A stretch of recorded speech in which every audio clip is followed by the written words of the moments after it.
This is E.T. Information for this video comes from books: Joe Louis, A Life of a Heavyweight by Lou Friedman, Stanley Ketchel by Manuel Mora, and then a website at lattimore.com, and from a former heavyweight contender named Chony Welliver. One agreed upon thing regarding boxing is conditioning is a must. Although the great featherweight champion young Griffo may be an exception, James J. Corbett said of Griffo he never trained. But Griffo is an exception to a rule, and that rule maintains conditioning, a result of aerobic and anaerobic training, proper nutrition, adequate rest, is a must to win fights. That's something the great Joe Louis learned the hard way. It was back in 1936. He was heavily favored. I think it was 8-1 to win his next fight against a very ring-worn Max Schmeling. Now, if Louis wins, he gets the title shot against Jim Braddock.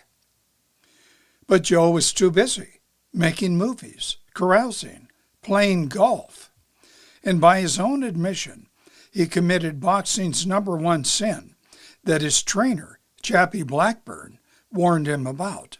In other words, do not underestimate an opponent. Louis said of Schmeling, he was washed up and never been that much anyway. I was a big shot, the best in boxing. Everybody knew it, especially me. Joe Louis was knocked out and never again entered the ring out of condition. So how did and how do today fighters train? Billy Papke trained very hard for his fight with Stanley Ketchel. Papke had lost to Stanley earlier, and for weeks, Papke would get up early, stretch, do a fast run, sprint, take an hour to swim, then 2 hours in the gym. He got adequate rest. He avoided all nightlife. While an overconfident Stanley Ketchel decided not to train, and he lost his title by TKO. But he got in shape for his third bout with Papke. For this, Ketchel avoided all publicity, all nightlife. He got up early, 7 o'clock. He would run or do fast walk for several miles. He'd swim for 2 hours in a nearby lake. Then he had a 3-hour workout in the afternoon, including tough sparring, followed by a shower and rub down. Then he had his evening meal and then went immediately to sleep. Only Sunday was a rest day, during which he'd lounge around and drink quarts of unpasteurized milk. He did that to relax. Science today shows that the casein protein in milk promotes relaxation, sleep. Little information exists regarding what they ate back in that day, but it's assumed to be large amounts of beef. Whatever, a fit Ketchel regained his title via TKO, and he knocked out Papke 2 months later again. Lew Jenkins was a leading contender as a lightweight and welterweight until his career was interrupted by 2 wars, World War II and then 5 years later the Korean War. Jenkins in War II was part of the D-Day invasion at Normandy. He would rise to the rank of first sergeant when in Korea he'd received the Silver Star for heroism. That's after he risked his own life to save his men. Jenkins, as a fighter, followed this routine. Up at 6, road work, shower, then he'd nap until 9.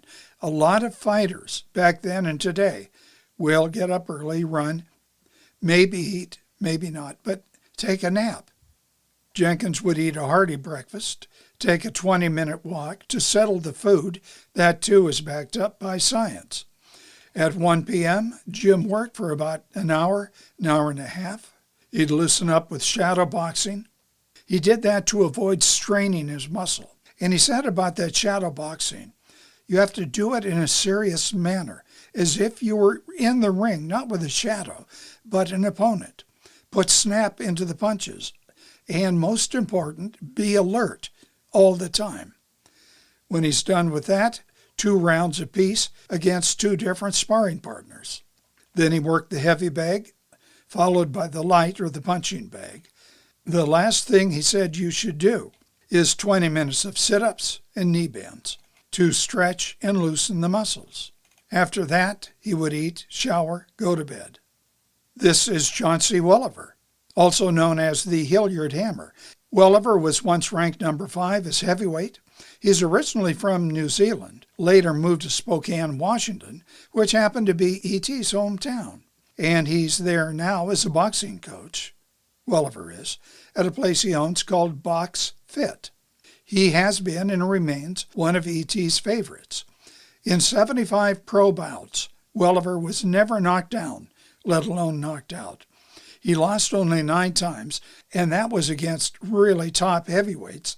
And Welliver, was at the tail end of his career, and it's during a time when he allowed his weight to soar at one time to 353 pounds. During his best fighting years, however, 2009 to 2012, he had his weight around 236 pounds. And although he carried extra weight, he demonstrated during his career a preternatural ring fitness, going the distance most of the time with some of the best. Some of the fighters that Welliver took on included David Bostis, the Olympian Bob Gassio, NBA cruiserweight champion Chad Van Sickle, Daniel Tai. Tai was once rated, I think, 12 in the world. Oleander Solis, the 2004 Olympic gold medalist. Top contender Smokin' Burt Cooper, the great Lucas Brown. The list goes on. Yes, Welliver often carried extra attabois, but went the distance, seeming to rarely tire, proving that he was fighting fit. Recently, E.T. contacted Mr. Welliver, and Welliver said he had, many different career stages of training. Now, this is important to know, because many boxers lead you to believe that they followed a common routine for training and eating throughout their career. And like all of us, they change, and Welliver did too. He did say, however, that during the time of his most serious training, between 2009 and 12, it generally followed a common protocol. A typical day would consist of getting up early, a long run at 7. Sometimes, he said, and I'm quoting Oliver, we'd change to stairs, and those were not my favorite days.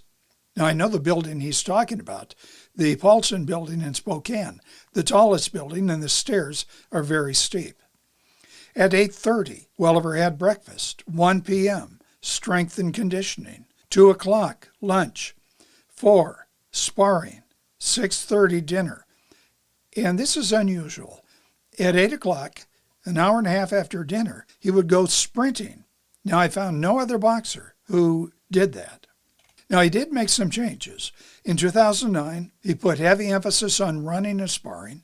2010, he emphasized core strength and power cardio.